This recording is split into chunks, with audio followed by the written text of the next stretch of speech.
বিকেল প্রস্থানের জন্য ঘুরে দাঁড়ালো। তার পৃথিবীটা এই মুহূর্তে ঝাপসা হয়ে আসছে। চোখের কার্নিশে জমে থাকা জলটুকু বাঁধ মানার অপেক্ষায়। সে কোনোদিন ঘুণাক্ষরেও ভাবেনি তার আর তৃপ্তির মাঝে এমন এক অদ্ভুত এবং কদর্য দ্বন্দ্বের দেয়াল এসে দাঁড়াবে। ভাবতেই ঘেন্নায় নিজের ভেতরটা কুঁকড়ে যাচ্ছে। ছি, এক বোন যাকে নিজের হৃদয়ে স্থান দিয়েছে, পরিবার কিনা তার সঙ্গেই অন্য বোনের বিয়ের পিঁড়ি সাজিয়ে রেখেছে। নিজের অস্তিত্বের উপর এক তীব্র ধিক্কার জন্ম নিল বিকেলের। একটা অসহ্য লজ্জা তাকে কুড়ে কুড়ে খাচ্ছে, অথচ এই লজ্জার কোনো যৌক্তিক উত্তর তার জানা নেই। বিকেলের শরীরটা যেন প্রাণহীন এক পাথরের টুকরো। সেই অসার শরীরটাকে টেনে নিয়ে যখন সে দুপা বাড়ালো, ঠিক তখনই পেছন থেকে একজোড়া হাত তার কবজি শক্ত করে চেপে ধরে। শোন! তৃপ্তির কণ্ঠে এক ধরনের তাড়া। বিকেল সজোরে একটা ঝাড়া দিয়ে হাতটা ছাড়িয়ে নিল। রক্তবর্ণ চোখে তাকিয়ে তীব্র গলায় গর্জে ওঠে, কিচ্ছু শুনতে চাই না আমি। বিকেল, কথা শোন। তৃপ্তিও নাছোড়বন্দা। সে আবারও বিকেলের হাত টেনে ধরতেই বিকেলের ধৈর্যের বাঁধ ভেঙে পড়ে। মুহূর্তেই তার শান্ত চাউনি অগ্নিমূর্তিতে রূপ নিল। অদ্ভুতভাবে বিকেলের এই রুদ্র রূপ দেখে তৃপ্তির মুখে এক চিলতে হাসি ফুটে ওঠে সঙ্গে সঙ্গে। সে বিকেলের দুই কাঁধ ধরে ঝাঁকুনি দিয়ে শাসন করার সুরে বলল, তুই আসলেই একটা জাতা। আগে কথাটা তো পুরো শুনবি, তারপর না হয় যা খুশি বলিস। বিকেল কথা বাড়ালো না ঠিকই, কিন্তু তার শরীরী ভাষা জানান দেয় ভেতরের আগ্নেয়গিরি একটুও শান্ত হয়নি। তৃপ্তি গলার সুরটাকে এবার নরম করে আনে, বলে, বাবা মা আমার সঙ্গে ওর বিয়ে দিতে চায়, এ কথা আমি তোর অনেক আগেই জানতাম, কিন্তু কোনোদিন তোকে বলিনি, বুঝতেও দিইনি। কেন জানিস? বিকেলের চোখের ক্রোধ কিছুটা স্তিমিত হয়ে সেখানে বিস্ময় ভিড় করল। সে নিরুত্তর হয়ে তৃপ্তির চোখের দিকে তাকিয়ে রইল প্রশ্ন নিয়ে। তৃপ্তির ঠোঁটের কোণে এবার রহস্যময় এক মুচকি হাসি ফুটে ওঠে। জবাবে বলে, কারণ আমি জানি you love him and he also loves you. মুহূর্তের মধ্যে বিকেলের সব ক্ষোভ কর্পূরের মতো উড়ে গেল। বিমূঢ়ের ন্যায় সে পাথরের মূর্তির মতো দাঁড়িয়ে রইল। হৃৎপিণ্ডের ধুকপুকানি কি বাইরের মানুষ শুনতে পাচ্ছে? বিকেলের মনে হলো তার গাল, চোখের পাতা আর ঠোঁটের কোণে অজস্র লজ্জার আভা এসে খেলা করছে। বিকেলের এই অপ্রস্তুত অবস্থা দেখে তৃপ্তি শব্দ করেই হেসে উঠল। মাথা দুলিয়ে কৌতুকের স্বরে আবার বলল, আমি সব জানি, গত রাতে সিঁড়ির ওই দিকটায়, বলেই তৃপ্তি কৃত্রিমভাবে একটু কাশল। বিকেল এবার পুরোপুরি জমে বরফ হয়ে গেল যেন। তার গোল গোল চোখ দুটো বিস্ময় স্থির। তৃপ্তির হাসি এবার আরও চওড়া হয়। বিকেলের কানের কাছে মুখ নিয়ে আলতো করে ফিসফিসিয়ে বলল, সব দেখে ফেলেছি কিন্তু। বলেই তৃপ্তি দুষ্টুমি ভরা ভঙ্গিতে দুই হাতে নিজের মুখ ঢাকল। বিকেল পুরোপুরি নির্বাক, ভাষাহীন। লজ্জার এক তীব্র স্রোত তার সারা শরীরে বয়ে যাচ্ছে। মনে হচ্ছে হৃৎপিণ্ডটা সংকুচিত হয়ে এক বিন্দু হয়ে যাবে এখনই। চোখের সামনে গতরাতের দৃশ্যগুলো কোনো সিনেমার রিল বা বইয়ের পাতার মতো দ্রুত উল্টে চলেছে। আর ঠিক সেই মুহূর্তে এসে স্থির হলো ছবিটা, যেখানে তার অধর মিশেছিল প্রিয় মানুষটির অধরে। কি অদ্ভুত সেই শিহরণ! ইস, ভাবতেই বিকেলের শরীরটা আরও একবার কেঁপে উঠল। কিন্তু পরক্ষণে এই মস্তিষ্কের এক কোণ থেকে বিদ্রূপের সুরে কেউ যেন মনে করিয়ে দেয়, ওরে ভাগ্যবতী, এ দৃশ্যের সাক্ষী কেবল তুই একাই নস, তোর পিঠোপিঠি বোনটিও সব দেখে ফেলেছে। ইস, কি লজ্জা, কি ভয়ানক লজ্জা! বিকেলের মনে হয় এই মুহূর্তে যদি পায়ের তলার মাটি দুই ভাগ হয়ে যেত, তবে সে অনায়াসে পাতালপুরীতে সেদিয়ে যেতে পারত। পালাবার পথ খুঁজতে সে আবারও পা বাড়ায়। বলা ভালো, এই অস্বস্তিকর পরিস্থিতি থেকে সে এখন জান প্রাণ দিয়ে পালাতে চাইছে। কিন্তু তৃপ্তি কি আর অত সহজে ছাড়ার পাত্রী? সে আবারও খপ করে বিকেলের হাতটা চেপে ধরল। কৌতুকমকা গলায় শুধালো, কোথায় যাচ্ছ জানেমান? একটু আগের সেই রণচণ্ডী রূপটা এখন কোথায় গেল? সব তেজ বুঝি ফু? বিকেল ছটফট করে হাত ছাড়ানোর চেষ্টা করে। অস্পষ্ট গলায় গুঙানির মতো করে বলল, ছাড় তো তৃপ্তি, যেতে দে আমাকে। আহারে, দেখো দেখো, লজ্জায় মেয়েটা একদম পাকা টমেটো হয়ে গেছে। বলি, তখন এই লজ্জাটা কোথায় ছিল? বিকেলের মুখ দিয়ে কোনো কথা সরল না। সে কেবল অসহায়ভাবে হাত মোচড়াতে থাকে। তৃপ্তি এই মোক্ষম সুযোগে মজা লুটতে এক চুলো ছাড় দিতে রাজি নয়। সে আরও একটু ঘেঁষে এসে ফিচেলে গলায় জানতে চাইল, এই বিকেল, একটা কথা বলতো, চুমু খেতে কেমন লাগে রে? আমি তো কোনোদিন খাইনি। তুই যদি গ্রিন সিগন্যাল দিস, তবে আমিও না হয় একটা ট্রাই করে দেখতাম। বিকেল সজোরে একটা ঝামটা দিয়ে হাত ছাড়িয়ে নেয়। এবার মেকি রাগের চড়া গলায় বলল, তৃপ্তি, একদম ফাজলামো করবি না, একটা থাপ্পড় দেবো একদম। তৃপ্তিও দমে যাওয়ার পাত্রী নয়। সে গালটা বিকেলের দিকে বাড়িয়ে দিয়ে নির্লিপ্ত ভঙ্গিতে বলল, দে, থাপ্পড়ই দে। একটু আগে তো আমি তোকে একটা বসিয়ে দিয়েছি, ওটাই না হয় শোধ করে নে। আমি কিচ্ছু মনে করব না। এই নে মার। গুমোট হলো মেয়েটা। লজ্জার সঙ্গে এক ধরনের বিমূঢ়তা তাকে গ্রাস করেছে।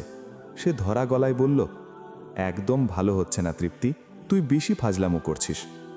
আচ্ছা ঠিক আছে, এখন থেকে একটু কম কম ফাজলামো করব, কেমন? তৃপ্তির ঠোঁটের কোণে দুষ্টুমির ঝিলিক। তৃপ্তি? বিকেলের কণ্ঠে এবার প্রায় কান্নার সুর। বোনের কাঁদো কাঁদো মুখ দেখে তৃপ্তি অবশেষে তার ঠাট্টা তামাশার ইতি টানে। বিকেলের কাঁধে হাত রেখে গম্ভীর হওয়ার চেষ্টা করে বলল, ওকে বাবা, ওকে ফাইন, আর মজা করব না। তবে এবার যেটা বলবো সেটা কিন্তু একদম সিরিয়াস। বিকেল একটা দীর্ঘশ্বাস ফেলে নিজেকে একটু ধাতস্থ করার চেষ্টা করল। ধুকপুক করার হৃৎপিণ্ডটাকে শান্ত করে তৃপ্তির চোখের দিকে চেয়ে প্রশ্ন করে, কি বলবি? তৃপ্তির কণ্ঠস্বর হঠাৎ নরম হয়ে আসে, তাতে মিশে যায় গাঢ় মমতা। সে ধীর স্থির কণ্ঠে উচ্চারণ করে, আমি কাউকে কিছু বলিনি রে, আর কোনোদিন বলবোও না। আমি জানি তুই ছোটবেলা থেকেই কতটা কষ্ট পেয়ে বড় হয়েছিস, তাই আমি মন থেকে চাই তুই ভালো থাক, একটু মানসিক প্রশান্তি নিয়ে বাঁচ। আর সেই শান্তির জন্য রোদ ভাইয়াকে তোর খুব প্রয়োজন। আমার না হলেও চলবে, কারণ আমার জীবনে ভালোবাসা না থাকলেও আমাকে ভালোবাসার মতো একটা গোটা পরিবার আছে, যা তোর নেই। সুতরাং আমি মন থেকেই চাই তোরা দুজন একসাথে থাক। তোর আকাশের নীল বিষাদের মেঘগুলো সব বৃষ্টি হয়ে ঝরে যাক, তারপর সেখানে রৌদ্র স্নাত এক ঝকঝকে রোদের উদয় হোক। এক নিমেষে বিকেলের হৃদয়ে কৃতজ্ঞতার জোয়ার বয়ে যায়। ঠিক পরক্ষণেই একরাশ লজ্জা আর অপরাধবোধ এসে ঘিরে ধরল তাকে। একটু আগে কি কুৎসিতভাবেই না সে ভুল বুঝেছিল নিজের এই বোনটিকে। বিকেলের মনের মেঘলা ভাবটুকু তৃপ্তির নজর এড়াল না। সে বিকেলের হাত দুটো নিজের হাতের মুঠোয় নিয়ে সহজ গলায় বলে ওঠে, ইটস ওকে, আমি কিচ্ছু মনে করিনি। তবে তোর সতীন হতে পারলে কিন্তু মন্দ হতো না ব্যাপারটা। দুজনে মিলে সারাদিন চুল ছিঁড়াছিঁড়ি করতাম, কি বলিস? বিকেলের ঠোঁটের কোণে হাসির রেখা ফুটে ওঠে। তৃপ্তিও খিলখিল করে হেসে উঠল। কিন্তু এই খুনসুটির মাঝে হঠাৎ করেই এক টুকরো কালচে মেঘ এসে হানা দেয় যেন। বিকেলের হাসিমাখা মুখটা মুহূর্তেই চুপসে যায়। তার মনে পড়ে গেল এক রূঢ় বাস্তব। আতঙ্কিত স্বরে সে বলে উঠল, কিন্তু কি হবে তৃপ্তি? বড় বাবা তো আমায় দু চোখে দেখতে পারেন না, আর তিনি তো অন্য জায়গায় আমার বিয়ে ঠিক করে ফেলেছেন। বিকেলের চোখে মুখে স্পষ্ট ভয়ের ছাপ। তৃপ্তি ওর কাঁধে হাত রেখে অভয় দেওয়ার ভঙ্গিতে বলল, রোদ ভাইয়ার ওপর তোর বিশ্বাস আছে তো? বিকেল দৃঢ়ভাবে মাথা ঝাঁকালো, আছে। তাহলে আর ভয় কিসের?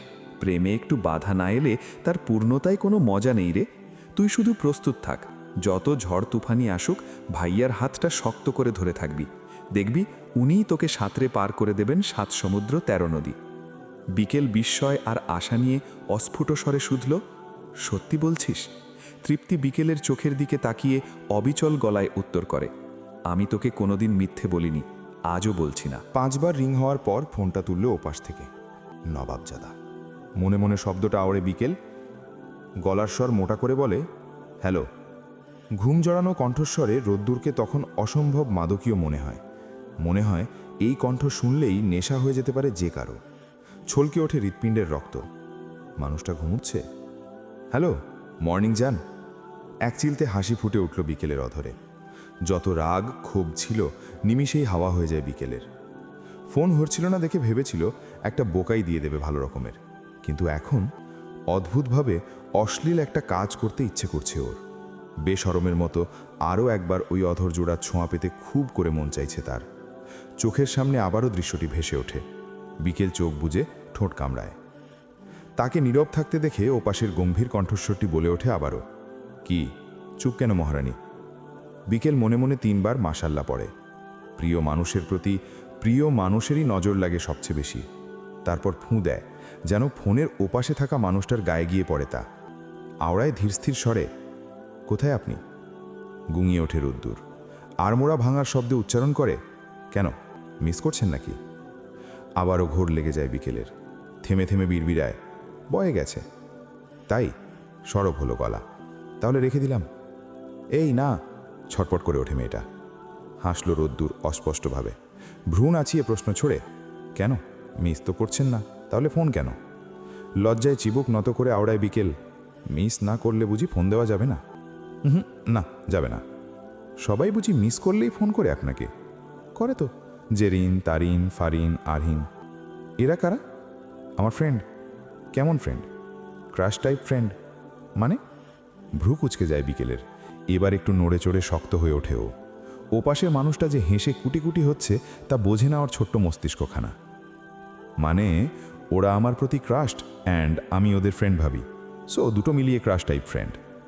আপনার সঙ্গে দারুণ যোগাযোগ। পোড়া পোড়া গন্ধ টের পায় রোদ্দুর, তবুও আরেকটু পুড়িয়ে দিতেই ঠোঁট কামড়ে জবাব করে, ফোন করে কি বলে? আপনাকে মিস করছে? হ্যাঁ বলে মাঝে মাঝে। কে বেশি বলে? ওরা সবাই। কি যেন নাম বললেন? জেরিন, তারিন, ফারিন, আরহিন আর আরহিন, তাই তো? বাহ, দারুণ ইন্টেলিজেন্ট তো তুমি। একবার শুনতেই মুখস্থ হয়ে গেল। বিকেলের রাগে শরীরটা কিরমির করছে এই মুহূর্তে। ইচ্ছে করছে ওই জেরিন, তারিন, ফারিন, আরহিন সব কটাকে ফেড়ে ফুড়ে গুম করে দেয় কোথাও।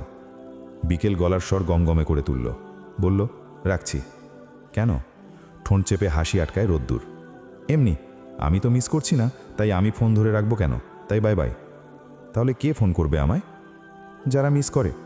কারা করে? আপনার ক্রাশ টাইপ ফ্রেন্ডস। নাম কি ওদের? জেরিন, তারিন, ফারিন, আরহিন। গ্রেট! এত অল্পতে কেমনে কেউ হুবহু মুখস্থ করতে পারে ভাই? না, আমার ডিব্বার ট্যালেন্ট আছে। ডিব্বা? আরও ভ্রু কুচকে যায় বিকেলের। মানুষ ভালোবেসে জান, সোনা, পাখি, বেবি কত কি নামে ডাকে, আর তাকে কিনা ডাকছে ডিব্বা। রোদ্দুরের পেট ফেটে যাচ্ছে হাসির দমকে। কিন্তু মেয়েটাকে জ্বালিয়ে পুড়িয়ে ছারখার হতে দেখতে দারুণ লাগছে তার। তীব্র পৈশাচিক শান্তিও পাচ্ছে। অনেক জ্বালিয়েছে সে রোদ্দুরকে। এই ফ্রেন্ড, ওই ক্রাশ, এই ছেলে, ওই উদয়, ভুলে যায়নিও। এখন তার পালা। দেখো কেমন লাগে হৃদয় ঝুরঝুরে হাওয়া। রোদ্দুর বলল, ইউনিক নাম দিলাম, ডিব্বা। কেন, পছন্দ হয়নি? কিসের ডিব্বা? এক এক সময় এক এক জিনিসের। এই যেমন এখন বোমার ডিব্বা। থমকালো বিকেল, তারপর চিবিয়ে চিবিয়ে বলল, ভাগ্যিস ওটা হাতের কাছে নেই। থাকলে 2-3টে এলাকা যে উড়িয়ে দিতি আমি জানি। জানলে গুড। আর এক একবার তুই, এক একবার তুমি, যে কোনো একটাই আসুন। আমার যখন যেটা ভাল লাগবে আমি বলবো। তুই কে যে তোর কথা শোনা লাগবে? হ্যাঁ তাই তো, আমি কে? শুনবেন তো ওই ক্রাশ টাইপ ফ্রেন্ডসদের কথা। আচ্ছা রাখছি। এই শোন। কি? তোকে দেখতে ইচ্ছে করছে। আবারও থমকায় মেয়েটা। অদ্ভুত অনুভূতি। এই জ্বলছে, এই পুড়ছে, আবার এই ভালোও লাগছে।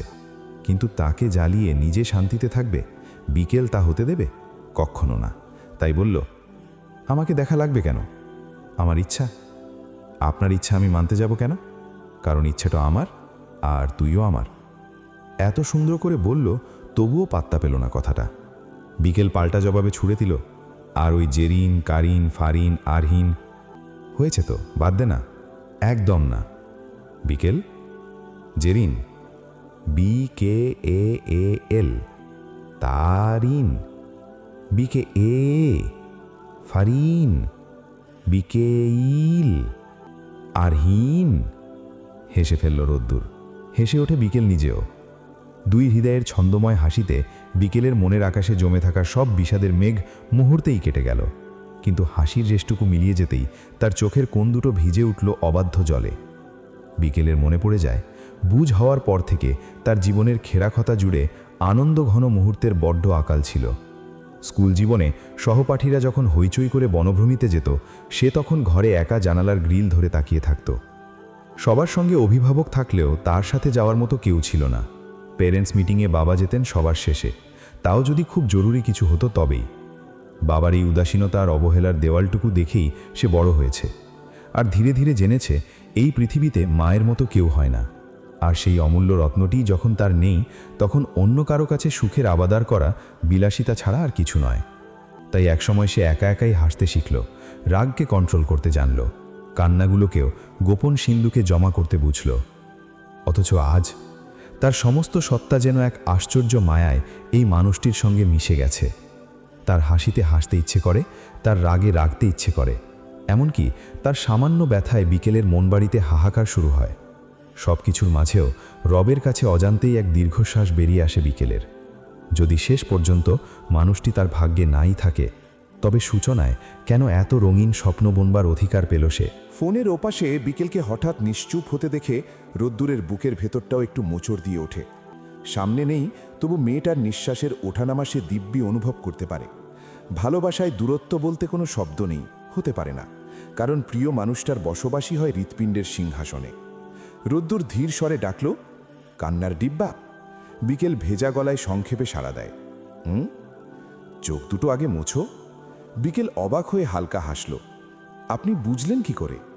রোদ্দুরের হাসির ঝংকার ভেসে এলো ফোনের ওপার থেকে। বুঝবো না কেন? তোমার বসবাস যে আমার হৃৎপিণ্ডের ঠিক মধ্যিখানে। শারীরিকভাবে হয়তো দূরে আছো, কিন্তু মানসিকভাবে আমি তোমার প্রতিটি দীর্ঘশ্বাস অনুভব করতে পারি। বিকেল আবেগ জড়িত কণ্ঠে শুধল, এত ভালোবাসা যদি কোনোদিন ফুরিয়ে যায়? রোদ্দুর খানিকক্ষণ নীরব রইল এ কথায়। তারপর এক অতল গভীরতা থেকে তার কণ্ঠস্বরে ভেসে এলো শব্দ কখানি, জানিস, ভালোবাসা কখনো শেষ হয় না, কেবল সময়ের সাথে সাথে তার ব্যাকরণটা বদলে যায়, মানুষের মুগ্ধতার ধরন পাল্টে যায়। আজ যেমন তোর এই ঝরঝরে হাসিতে আমি বিমোহিত হই, কাল হয়তো তোর অন্য কোনো সাধারণ অভ্যেসের মাঝেই নতুন করে বেঁচে থাকার স্বাদ খুঁজে পাব। আজ তোর শরীরের নরম মাখনের মতো ঘ্রাণ আমায় টানে, কাল হয়তো মশলাদার গন্ধটাই ভালো লাগবে বেশি। আসলে জীবনের এক একটা ধাপে ভালোবাসার এক একটা রূপ। এখনকার এই না পাওয়া আর আকুলতা মাখানো জীবন, আর আগামীর সেই এক ছাদের তলার সাংসারিক জীবন, দুটো কোনোদিন এক হবে না। বিয়ের পর হয়তো এই ফোনালাপের উন্মাদনা থাকবে না, কিন্তু তার বদলে আসবে একে অপরের প্রতি গভীর নির্ভরতা। যে এই বদলটা বুঝতে পারে, সেই জীবনভর প্রশান্তি নিয়ে টিকে থাকে। আর যারা বোঝে না, যারা কেবল শুরুর সেই তীব্র আবেগটাকেই আঁকড়ে ধরে থাকতে চায়, তারাই অহেতুক অশান্তি আর শূন্যতা সৃষ্টি করে। ভালোবাসা তো ঋতু পরিবর্তনের মতো রে বিকেল। বসন্তের কোকিল কুজন যেমন সুন্দর, বর্ষার ঝমঝম বৃষ্টির সুরও তেমনই তৃপ্তিদায়ক। ধরন বদলাবে, কিন্তু সুরটা তো একই থেকে যায়। বিকেল মন্ত্রমুগ্ধের মতো শুনে যাচ্ছিল। গলার স্বর গাঢ় করে তুলে ফের বলে ওঠে রোদ্দুর, আমি তোকে শুধু আজকের জন্য ভালোবাসিনি রে বিকেল, আমি তোকে ভালোবেসেছি আমাদের প্রতিদিনের বদলে যাওয়ার রূপগুলোকে চিনে নেব বলে। বিকেলের সারা শরীর দিয়ে বিদ্যুতের এক মৃদু স্রোত বয়ে যায়। আবেশে আর লজ্জায় সে একদম পাথর হয়ে গেছে। ফোনের অপর প্রান্তে মানুষটি নেই, কিন্তু তার কণ্ঠের রেশ যেন পুরো ঘরে ম করছে। আড়ষ্ঠ স্বরটাকে কোনো মতে গুছিয়ে নিয়ে বিকেল মৃদু স্বরে বলল, জানেন, আপনাকে আগে আমি আস্ত একটা রাক্ষস হিসেবেই জানতাম। রোদ্দুরের ঠোঁটের কোণে বাঁকা হাসি ফুটে উঠল। সেটার ছটা যেন ফোনের এপার থেকেও অনুভব করা যায়। সে প্রশ্ন করল, আর এখন? বিকেল জানালার ওপাশে গড়াগড়ি খেতে থাকা এক চিলটে রোদের দিকে তাকিয়ে জবাব দিল, এখন মনে হয় জীবনে পাওয়া সবচেয়ে বিশেষ কিছু, যা আমি কোনোদিন হারাতে চাই না। হারাতেও হবে না। রোদ্দুরের গলায় এক আশ্চর্য নিশ্চয়তা। প্রমিস? তবে একটা শর্ত আছে এর পেছনে। কি শর্ত? আর কোনোদিন ওই দু চোখে কান্না আনা যাবে না। বিকেল একটু দুষ্টুমি করে পাল্টা প্রশ্ন ছুড়ল, আপনি মারলেও না? রোদ্দুর গভীর গলায় হাসল, আমার মারায় কেবল আদুরে অনুভূতি হবে রে বোকা, কেউ কি তাতে কাঁদে? বিশ্বাস না হলে একবার সামনে আয়, দেখাবো আদর মার কাকে বলে। দেব নাকি আরও একটা গত রাতের মতো? কথাটা শেষ হওয়ার আগেই বিকেল লজ্জায় নাক মুখ কুচকে বলে উঠল, ইসছি, আপনি বড্ড অশ্লীল। রোদ্দুর এবার হো হো করে হেসে ওঠে। অশ্লীলতার কি দেখলি প্রিয়তমা? একবার রেজিস্টার খাতায় সই করে তোর নামটা আমার দখলে নিয়ে নি, তারপর বুঝিয়ে দেব কত প্রকার ভেদ আর কত ঢঙে আদরে আদরে পাগল করে ফেলা যায়। বিকেল আর সহ্য করতে পারল না। তীব্র লজ্জায় ধমক দিয়ে বলল, চুপ করবেন আপনি? করব, তবে একটা শর্তে। আবার কি? একটা চুমু দাও। না। বিকেলের গলায় অভিমানী সুর। তাহলে কিন্তু আমি থামছি না, বলতেই থাকব। ভালো হচ্ছে না কিন্তু? না হোক ভালো, তাতে কার কি? রোদ্দুর ছোট বাচ্চার মতো জেদ ধরে বলল, চুমু। বিকেল আর পেরে উঠল না। নিজের সমস্ত ভালোবাসা যেন এক বিন্দু করে ফোনের ওপ্রান্তে পাঠিয়ে দেওয়ার জন্য ফোনের কাঁচের উপর দুটো ঠোঁটের শব্দের প্রতিধ্বনি করল। শব্দটা করেই সে তড়িৎ বেগে ফোনটা কেটে দিয়ে বুকের ওপর চেপে ধরল। তার হৃৎপিণ্ড এক অশান্ত ঘোড়ার ন্যায় দৌড়াচ্ছে। গাল দুটো টকটকে লাল হয়ে জ্বলে উঠছে। ভালোবাসা কি সত্যিই এত সুন্দর হয়? এই মুহূর্তের এই মোহনীয় অনুভূতিগুলো তাকে এক অলৌকিক জগতের বাসিন্দা করে দিয়েছে জানো। ফোনের কালো স্ক্রিনটার দিকে তাকিয়ে সে আনমনেই হাসে ক্ষণ। বাইরে রোদের প্রখর তেজ, চারপাশ ঝকঝক করছে তপ্ত দুপুরে। আকাশের সেই একলা মেঘটা কখন যে মিলিয়ে গেছে, আর জানালার কপাটে এসে হুমড়ি খেয়ে পড়েছে একরাশ সোনালি রোদ্দুর। বিকেলের মনে হলো, জীবনের হাজারো অবহেলা আর রিক্ততার ভিড়ে এই একটা মানুষই হয়তো তার ঈশ্বর প্রদত্ত পুরস্কার। যে মানুষটা তার কান্নার ডিব্বা হওয়ার অধিকার কেড়ে নিয়ে তাকে হাসাতে জানে, তার জন্যই তো আগুনের পথ অনায়াসে পাড়ি দেওয়া যায়। বিকেল আলতো করে নিজের ঠোঁটে আঙুল ছোঁয়ালো। উজ্জ্বল আলোয় মাখামাখি ঘরটাতে তার দু চোখ দিয়ে আবারও জল নেমে আসে। তবে এবারের জলটা বিষাদের নয়, পরম তৃপ্তির। তপ্ত দুপুরের এই স্নিগ্ধ উপলব্ধি তাকে বুঝিয়ে দিল জীবনের সব ধূসার বিকেলগুলো এবার সত্যিই রাঙিয়ে ওঠার সময় হয়েছে। 3 স্টার। বিকেলের তন্দ্রাচ্ছন্ন ঘোরটা ভাঙল এক তীব্র আর্তনাদে। খুব সুন্দর আদুরে একটা স্বপ্নের ভেতরে ডুবেছিল বিকেল। এক লহমেই সেই স্বপ্নের সুতোগুলো কেউ ধারালো কাঁচিতে কেটে দিল মনে হয়। স্বপ্নের ছন্দিময় সুর ছাপিয়ে কোনো এক পুরুষের চওড়া কণ্ঠের গর্জনে কেঁপে উঠল ঘর। পরক্ষণেই ভেসে এলো একটা কান্নার রোল। ধরফর করে বিছানায় উঠে বসল বিকেল। অবিন্যস্ত চুলের জট ছাড়ানোর সময় নেই। পাশে ফোনটা নিথর পড়ে আছে। কখন যে ক্লান্তি এসে ওর চোখের পাতা জুড়ে দিয়েছিল টেরই পায়নি। জানালার ওপাশে বিকেলের সোনালি রোদের তেজ মরে গিয়ে বিষণ্ণ এক গোধূলি নামছে। সময়টা থমকে আছে, ঠিক যেভাবে থমকে গেছে বিকেলের হৃদস্পন্দন। নিচে কিসের এত শোরগোল? কেই বা এভাবে ডুকরে কাঁদছে? হঠাৎ নিচতলা থেকে কিছু একটা আছাড় দিয়ে পড়ার শব্দ এলো। ঝনঝন করে কাঁচ ভাঙার সেই শব্দে পুরো বাড়িটার আত্মা কেঁপে উঠল বোধহয়। বিকেল আর বসে থাকতে পারল না। তড়িঘড়ি করে ওড়না খুঁজতে গিয়েও পেল না। শেষে হাতের কাছে থাকা গামছাটাই কোনোমতে গায়ে জড়িয়ে নিল। আলুথালু বেশে খালি পায়েই সে ছুটল সিঁড়ির দিকে। নিচের হল ঘরে পা রাখতেই বিকেলের পা যেন মেঝেতে গেঁথে গেল। এ এক অবাস্তব দৃশ্য। ড্রয়িং রুমের মাঝখানে এক ভয়াবহ থমথমে পরিবেশ। সৌম্য ভাইয়া পাথরের মূর্তির মতো দাঁড়িয়ে, পাশে আদিবা ভয়ে কুকড়ে গিয়ে ডুকরে কাঁদছে। কিন্তু বিকেলের দৃষ্টি আটকে গেল তৃতীয় মানুষটির ওপর। আদিবাদের বাড়িতে দেখা সেই ছেলেটা এখানে কেন? ওর গায়ে আসমানি রঙের শার্ট, কিন্তু বুকের কাছে ওগুলো কিসের ছোপ? কালচে লাল রঙের দাগগুলো কি তাহলে রক্তের? শঙ্কায় শিউড়ে উঠল বিকেলের শরীর। ফুপু আর মেহেরজান সমানে চিৎকার করছেন। তাদের কান্নায় ভারী হয়ে উঠেছে ঘরের বাতাস। ঠিক তখনই উমেদ মির্জার বজ্রকণ্ঠ শোনা যায়। রাগে আর আতঙ্কে তার গলার শিরাগুলো ফুলে উঠেছে। তিনি সৌম্যর দিকে আঙুল উঁচিয়ে গর্জে উঠলেন, ওকে এই বাড়িতে ঢুকালি কেন তুই? ও খুন করেছে সৌম্য, ও খুনি। তুই কি কাণ্ডজ্ঞান হারিয়েছিস? জবাব দে। সৌম্য খুন? শব্দটা তপ্ত সীসার মতো বিকেলের কানে ঢুকে মগজ অবশ করে দিল। চারপাশের কোলাহল হঠাৎ করেই বিকেলের কাছে ঝাপসা হয়ে এলো। সৌম্য ভাইয়া নিশ্চুপ, আদিবা কান্নায় ভেঙে পড়েছে। আর সেই আগন্তুক ছেলেটা, সেও কেমন পাথরের মতো স্থির। বিকেলের মাথাটা ভো ভো করে ঘুরতে লাগে। মনের ভিতর অজস্র প্রশ্নের হাহাকার। কে প্রাণ হারালো? কেন এই ছেলেটার শার্টে রক্তের দাগ? বড় বাবা কিসের খুনের কথা বলছেন?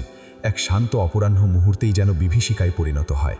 ধরণী উত্তপ্ত, গুমোট এক অস্থিরতা চারপাশের পরিবেশে। হলঘরের ভেতরকার থমথমে পরিস্থিতি যেন কোনো বড়সড় বিপদের পদধ্বনি নিচ্ছে। সেই বিষণ্ণ ঘরটির ঠিক মধ্যিখানে একটি চেয়ার টেনে বসানো হয়েছে নিস্তেজ আদিবাকে।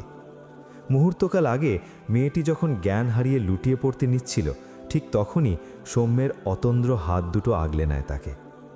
আদিবাকে সামলে নিতে দেখে উমেদ মির্জা কিছুটা স্থির হলেন। অত্যন্ত গম্ভীর কণ্ঠে আদিবাকে থিতু হতে বলে তিনি নিজেও আসীন হলেন। তৎক্ষণাৎ ওসমানকে ফোন করে জানিয়ে দেওয়া হলো সব কাজ ফেলে যেন সে দ্রুত বাড়ির পথ ধরে, কারণ বাইরের শান্ত মেঘে আজ প্রলয় লেগেছে। সব যেন বানের জলে ভেসে যাওয়ার উপক্রম। এরপর শুরু হলো সেই কাঙ্ক্ষিত বিচার সভা তথা বৈঠক সমাচার। দীর্ঘক্ষণের জমে থাকা রহস্যের জট খোলার পালা। হল ভর্তি মানুষের সেই পিনপতন নীরবতার মাঝে মুখ খুলল আসিফ। সে কারো দিকে তাকালো না, বরং দুই নেত্র নিবদ্ধ রাখল মেঝের দিকে। তপ্ত হাহাকার বুকে চেপে অত্যন্ত নিষ্পৃহ ও সহজ কণ্ঠে সে উগরে দিতে লাগল সেই অন্ধকার সত্য। কে কাকে খুন করেছে, কার রক্তে রঞ্জিত হয়েছে তাদের আঙিনা। এক ভয়াবহ স্বীকারোক্তি যেন লাভার মতো বয়ে চলল সেই মজলিসে। আপার কোনো দোষ নেই। আপনারা যখন বড় মন নিয়ে আমাদের বাড়িতে আতিথেয়তা গ্রহণ করতে গিয়েছিলেন, ঠিক সেই সন্ধিক্ষণে ও আপনাদের ওপর ভরসা করতে পারেনি। তার একমাত্র কারণ ছিল চাচির সেই মরণাপন্ন দশা। মায়ের ওই কাতরতার কাছে ও নিজের আবেগ বিসর্জন দিয়েছিল। আপনারা দয়া করে ওর উপর কোনো ক্ষোভ রাখবেন না। ও তখন নিতান্তই এক দিশেহারা কিশোরী ছাড়া আর কিছু ছিল না। চাচির কান্না আর পারিপার্শ্বিক চাপ ওকে পিষ্ট করে ফেলেছিল। অথচ এরপর পর্দার আড়ালে যা যা ঘটেছে তার বিন্দুমাত্র আপনারা জানতে পারেননি। হয়তো কোনোদিন জানতেনও না, যদি না ভাগ্য আজ ওকে টেনে টুনে আপনাদের এই উঠোনে এনে দাঁড় করাতো। আসিফ একটা দীর্ঘশ্বাস ফেলে আবার বলতে লাগলো, আমার চাচা মানুষটা অন্য ধাতুতে গড়া। তার কাছে মানবিক আবেগ, ভালোবাসা কিংবা অন্য কারো ব্যক্তিগত মতামতের কানাকড়িও মূল্য নেই। তার জেদই শেষ কথা। সেই জেদ পূর্ণ করতে যদি কারো প্রাণও যায়, তাতে তার কিচ্ছু যায় আসে না। তিনি সেই পাথর যা মোমের তাপেও গলে না। এমন কঠিন আর নিষ্ঠুর মানুষ আমি এই পৃথিবীতে দ্বিতীয়টি দেখিনি। এতক্ষণ নিশ্চুপ থাকা উমেদ মির্জা এবার মুখ খুললেন। তার গুরুগম্ভীর কণ্ঠস্বর ঘর জুড়ে প্রতিধ্বনিত হল। এমন হেড কি আমাদের নেই? আমাদের বংশের ইতিহাসও কিন্তু ফেলনা নয়। তবু আমরা শুধু ছেলের হাসি মুখটার দিকে তাকিয়ে তোমাদের আঙিনায় পা রেখেছিলাম। আসিফ মুখ তুলে তাকায়। তার ঠোঁটের কোণে এক চিলতে ম্লান হাসির রেখা ফুটে উঠল। সে বিনম্র কণ্ঠে বলল, আমি জানি এখানেই চাচার সাথে আপনার আকাশ পাতাল তফাত। আপনি আপনার বোনের ছেলের সুখের কথা ভেবেছেন, আর আমার চাচা ভেবেছেন নিজের মেকি আভিজাত্য আর সম্মানের কথা। আদিবাকে তিনি স্রেফ গৃহবন্দী করে ফেলেছিলেন, জোর করে অন্যের সাথে ওর বিয়ে ঠিক করে ফেলেন। বিশ্বাস করুন, ও 1000 বার চেষ্টা করেও আপনাদের সাথে কোনো যোগাযোগ করতে পারেনি। উমেদ মির্জার কুঁচকানো ভ্রু আরও সংকুচিত হল। তিনি সরাসরি প্রশ্ন ছুড়ে দিলেন, আর সেই বিচ্ছেদপত্র, ওই ডিভোর্সের কাগজে যে ও সই করল, সেটার ব্যাখ্যা কি? ওটা স্রেফ আমার মঙ্গলের জন্য ছিল বড় বাবা। এবার নীরবতা ভেঙে সৌম্য এগিয়ে আসে। তার চোখে মুখে এক গভীর কাতরতা। সে বড় মামার সামনে দাঁড়িয়ে কাতর কণ্ঠে বলতে লাগল, বিশ্বাস করো, ও কেবল আমাকে বাঁচাতেই ওই আত্মঘাতী কাজটা করেছিল। ও চায়নি আমার জীবনটা ওর জন্য একটা চোরাবালিতে আটকে যাক। নিজের ভালোবাসা বিসর্জন দিয়ে ও আমাকে সামনে এগিয়ে দিতে চেয়েছিল। ও স্বার্থপর সেজেছিল যাতে আমি নিঃস্ব না হয়ে পড়ি। ওর নিঃস্বার্থ আত্মত্যাগকে আমরা ঘৃণা ভেবে ভুল করেছি। উমেদ মির্জা হিতাহিত জ্ঞান শূন্য ছেলের দিকে তাকিয়ে রইলেন ক্ষণকাল। প্রেম জিনিসটা আসলে কি এত ভয়ঙ্কর, যে ছেলেটা কোনোদিন তার সম্মুখে দাঁড়িয়ে হ্যান আর বাইরে কোনো কথা বলবার সাহস করেনি, আজ কত কিছু বলছে। কিভাবে বলছে, কি বলছে, কোনো বিবেচনাই নেই। একটু স্তব্ধই হান তিনি। পরমুহূর্তেই চোখ ফিরিয়ে ফোঁস করে একটা নিঃশ্বাস ছাড়েন। জানতে চাইলেন, ওর বাসায় গিয়ে কোনো কাণ্ড ঘটিয়ে এসেছ তুমি? এবার আসিফ এগিয়ে এসে সৌম্যের কাঁধের পাশে দাঁড়ায় এক অতন্দ্র প্রহরীর ন্যায়। জানালো, ভাই একা কিছু করেনি। আমি সবটা জানার পর ও আদিবাকে ওই নরক থেকে উদ্ধার করতে গিয়েছিল, কিন্তু চাচা পথ আগলে দাঁড়ালেন। তিনি কিছুতেই মেয়েকে বেরোতে দেবেন না। ওদিকে আদিবাও ভাইকে দেখে প্রায় উন্মাদ দশা। সে বেরিয়ে আসবেই। এক হাত ধরেছিলেন চাচা, অন্য হাত ছিল ভাইয়ের মুঠোয়। সেই চরম মুহূর্তে আমি আসলে ঠিক বুঝতে পারিনি আমি কি করে ফেললাম। নত হয় আসিফ। সৌম্যর পিঠের পেছনে নিজেকে লুকাতেই একটু সরল যেন। সবাই চেয়ে আদিবার মাথায় একটা হাত রেখে দাঁড়িয়ে তৃপ্তি। আলগোছে তার চিলের ভিতর আঙুলের ভাঁজ চালাচ্ছে, আর এক দৃষ্টে দেখছে আসিফকে। ছেলেটা কাঁচুমাচু, অথচ চলন বলনে দৃঢ়তার ছাপ স্পষ্ট। আদিবা কাহিল, দুর্বল, মলিন হয়ে বসে। মাথার ভেতরটা ফেটে যাচ্ছে ব্যথায়, গায়ের দুর্বলতায় সোজা হয়ে বসে থাকা দায়। তবু কণ্ঠস্বর ছাপিয়ে ভেঙে চুরে বেরিয়ে আসে তিক্ত কথার বাক্যবাণ। আসিফ ফুলদানি দিয়ে মাথায় আঘাত করলেও লোকটা মরেনি। তবে যদি মরে যেত? কথাটি সে শেষ করল না, কিন্তু তার চোখের চাহনি আর দীর্ঘশ্বাসে স্পষ্ট পিতার ওপর কতখানি ক্ষোভ পোষা ওর ছোট্ট হৃদয়ে। সৌম্য এবার উমেদ মির্জার হাত ধরে মিনতি করল, বড় বাবা, আসিফ ইচ্ছে করে কিছু করেনি, ও শুধু পরিস্থিতি সামলাতে চেয়েছিল। আজ ওর জন্যই আমি আমার স্ত্রীকে ওই জাহান্নাম থেকে ফিরিয়ে আনতে পেরেছি। আমি তোমার কাছে হাত জোড় করছি, তুমি আমাদের ছায়া হয়ে দাঁড়াও। আজ যদি আমার বাবা বেঁচে থাকতেন। সৌম্যর কথায় আইরিন ডুকরে কেঁদে উঠলেন। রেহুনুমা তৎক্ষণাৎ আইরিনের হাত শক্ত করে চেপে ধরলেন, যেন বলতে চাইলেন, শান্ত হ। সবার চোখ এখন উমেদ মির্জার দিকে। তিনি কি এই ভেঙে যাওয়া সম্পর্কটাকে আবার জোড়া দেবেন? এই বিপন্ন দম্পতিকে আশ্রয় দেবেন নিজের ছাদে? পুরো হলঘর এক বিশাল উত্তরের অপেক্ষায় থমকে রইল। সুবিশাল প্রসারিত আকাশটার দিকে নির্নিমেষ চেয়ে রইল বিকেল। নিচের তলায় ঘটে যাওয়া এতক্ষণের রক্তক্ষয়ী নাটক আর তিক্ত কথোপকথনগুলো এক ভারী পাথর হয়ে চেপে আছে ওর বুকে। অসহ্য এক একাকিত্বে আকাশকেই সাক্ষী মেনে সে অস্ফুটে প্রশ্ন ছুড়ল, কোথায় আপনি? তোর ঠিক পেছনেই। হঠাৎ পরিচিত কণ্ঠস্বরটা কানে আসতেই বিকেল চমকে পেছন ফিরতে গেল, কিন্তু অন্যমনস্ক থাকায় শরীরের ভারসাম্য সামলাতে পারল না সে। আচমকা এই শব্দে কেঁপে উঠতেই হাতের ফোনটা ফসকে গেল। ঠিক যখন ফোনটা রেলিং গলে নিচে পড়তে যাচ্ছিল, তখনই রোদ্দুর ক্ষিপ্রগতিতে এগিয়ে আসে। এক ঝটকায় সে বিকেলকে সপাটে নিজের বলিষ্ঠ হাতের মুঠোয় আটকে ফেলে। বিকেলের টালমাটাল অবস্থা দেখে রোদ্দুরের কণ্ঠস্বরে শাসন আর উদ্বেগের সংমিশ্রণ ফুটে উঠল। সে ধমকের সুরে বলে, রেলিংয়ের এত কাছে দাঁড়িয়ে আছিস কেন? একটু এদিক ওদিক হলেই তো বড় কোনো বিপদ ঘটে যেত। আমার ফোন! গুঙিয়ে ওঠে বেচারি। গেছে ওটা। বলতে বলতে নিচের দিকে তাকালো রোদ্দুর। একটা 20 ওয়াটের শক্তিশালী লাইট লাগানো মেন দরজার সামনে। সেটার সুস্পষ্ট আলোয় আলোকিত থেতরে ভেঙে যাওয়া ফোনখানা। ঠোঁট দিয়ে একটা আফসোসের সুর তোলে রোদ্দুর। মাথা নাড়তে নাড়তে বলে ওঠে, কি যে করিস তুই! বিকেল দেখতে চাইল। একদম না, এদিকে আয় বলে টেনে হিঁচড়ে আনলো ওকে। বিকেলের ভীষণ কান্না পেল। ভীষণ বড় শখের ফোন ওটা। এমনিতেই মনটা কেমন হা হা হু হু করছে, তার উপর এমন অ্যাক্সিডেন্ট। মুডের গুষ্টির ষষ্ঠী। ওকে দাঁড় করিয়ে নিজে রেলিংয়ে ভর দিয়ে 2 হাত ভাঁজ করে দাঁড়ায় রোদ্দুর। নির্নিমেষ চোখে চেয়ে চেয়ে দেখতে থাকে সামনে দাঁড়ানো ভীষণ অশান্ত মেয়েটির অস্থির মুখখানির দিকে। এভাবেও সুন্দর লাগে ওকে। যখন কাঁদে তখনও, যখন হাসে তখনও, আর রাগলে তো পুরাই মাখন। বিকেলের চোখের টলটলে জলের দিকে তাকিয়ে রোদ্দুর মনে মনে একবার মাশাআল্লাহ পড়ে নিল। মেয়েটাকে এই সিক্ত মায়ায় বড্ড অপার্থিব লাগে। নিজেকে সামলে নিয়ে এসে শান্ত গলায় জিজ্ঞেস করল, নিচে শেষমেশ কী সিদ্ধান্ত হলো? বিকেলের মন পড়ে আছে জানাজা হওয়া ফোনটার দিকে। তবু সে কিছুটা উসখুস করে অস্থির কণ্ঠে জবাবে বলল, রাখবে বলেছে, তবে অল্প কয়েকদিনের জন্য। কাকে? ওই ছেলেটা আসিফ, ওকে রাখবে। ও। বিকেল আকাশের দিকে তাকিয়েই আবার বলল, আদিবার বাসা থেকে যদি কেউ চড়াও হয় তখন কি করা হবে সেটা বড় বাবা এখনও স্পষ্ট করে জানাননি, তবে আপাতত ওদের আশ্রয় দিতে রাজি হয়েছেন তিনি। সৌম্য আর ওর বউকেও তো রাখবেন, তাই না? মনে হয়? মনে হয় কেন? রোদ্দুরের কণ্ঠে কৌতুক। বিকেল একটা দীর্ঘ শ্বাস ছেড়ে বলল, এ বাড়ির কর্তাদের মতিগতি কখন কোন দিকে ঘোরে তা কি কেউ আগে থেকে বলতে পারে? রোদ্দুর মৃদু হাসল। তা অবশ্য ঠিক বলেছিস। পরক্ষণেই বিকেলের মুখের দিকে একটু ঝুঁকে পড়ে সে শুধালো, আর এ বাড়ির মেয়েদের কি নিয়ম করে ঘন ঘন মুড সুইং হয় না? বিকেল মুখ নামিয়ে সংক্ষেপে বলল, জানি না। রোদ্দুর ওর চোখের কোণে জমে থাকা জলের বিন্দুটা লক্ষ্য করে নরম গলায় জিজ্ঞেস করল, কাঁদছিস কেন? জানি না। কিছু কি হয়েছে? জানি না। রোদ্দুর এবার একটু হেসেই ফেলল। জানিসটা কি তবে?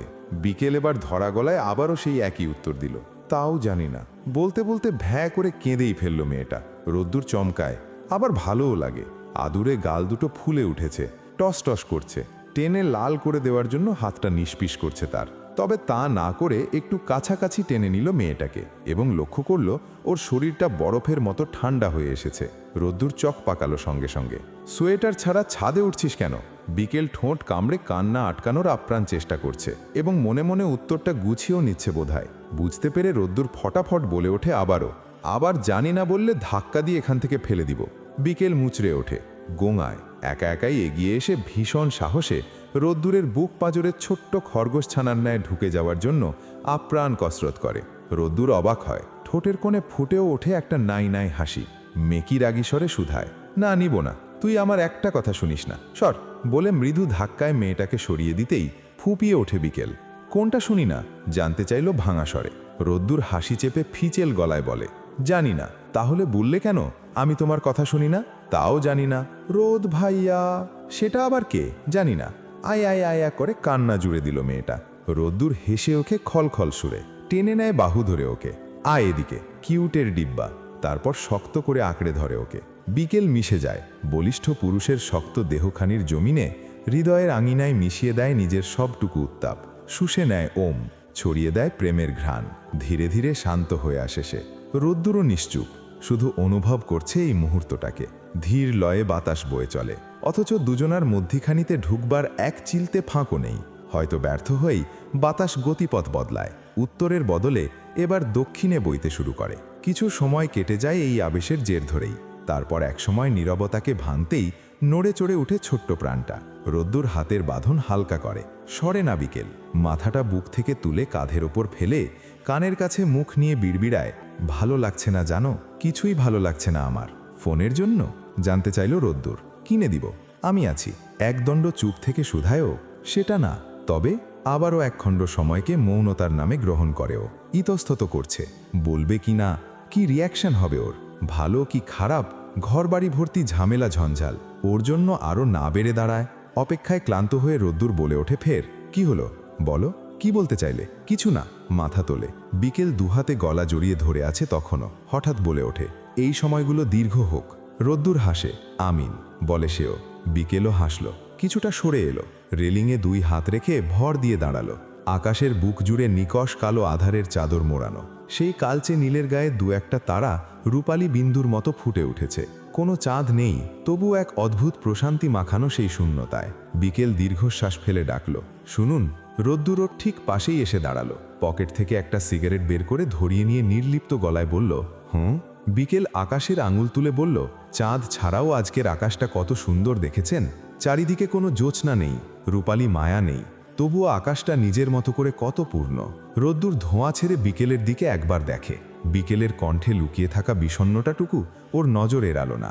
বিকেল আবার বলল, আসলে আমাদের জীবনে অনেক কিছু না থাকলেও জীবনটা সুন্দরই থাকে। একটা চাঁদ না থাকলে যেমন আকাশের খুব একটা ক্ষতি হয় না, তেমনি কোনো একজন মানুষ জীবনে না থাকলেও হয়তো বাকি সৌন্দর্যগুলো ঠিকই টিকে থাকে।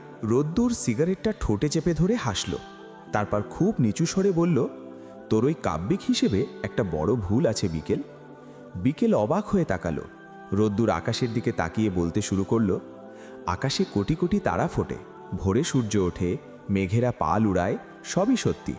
কিন্তু আকাশের সব সৌন্দর্যের অহংকার তো ওই একলা চাঁদটার কাছেই বাধা। চাঁদহীন আকাশ দেখতে হয়তো সুন্দর, কিন্তু তাতে কোনো মায়া থাকে না, সেখানে শুধু অন্ধকার থাকে। সে বিকেলের চোখের দিকে সরাসরি তাকিয়ে যোগ করল, জীবনটাও ঠিক তেমনি। হাজারটা প্রাপ্তি আর শত মানুষের ভিড়েও জীবনের সবটুকু রূপ আর লাবণ্য কেবল একজন মানুষের নামেই লেখা থাকে। সে পাশে না থাকলে জীবন চলে ঠিকই, কিন্তু সেই জীবনে আর মায়া থাকে না, কেবল এক অন্ধকার শূন্যতা বয়ে বেড়াতে হয়। বিকেল স্তব্ধ হয়ে শুনল। রোদ্দুর ওর দিকে আরেকটু ঝুঁকে বলল, আকাশ থেকে চাঁদ হারিয়ে গেলে সেটা যেমন স্রেফ একটা কালো ক্যানভাস হয়ে যায়, আমার জীবন থেকে তুই হারিয়ে গেলে এই রোদ্দুরও নিভে যাবে। মনে রাখিস, সব সৌন্দর্যের দাবিদার সবাই হয় না বিকেল। আমার জীবনের সবটুকু সৌন্দর্যের দাবিদার শুধু তুই। গাঢ় টানে লম্বা ধোঁয়া ছাড়ে রোদ্দুর। স্তব্ধ বিকেলকে লক্ষ্য করে আবার উচ্চারণ করে, শুধুই তুই। বাতাসে সিগারেটের নীলচে ধোঁয়া আর রোদ্দুরের কথার মায়া মিলেমিশে একাকার হয়ে ছড়িয়ে পড়ল। বিকেল আর আকাশ দেখল না, সে অপলক চেয়ে রইল সেই মানুষটার দিকে, যার আকাশে সে নিজেই এখন একমাত্র ধ্রুবতারা। কি দেখিস হা করে, মশা ঢুকবে বলে রোদ্দুর সিগারেটটা ফেলে দিয়ে খক খক শব্দে কেশে উঠল।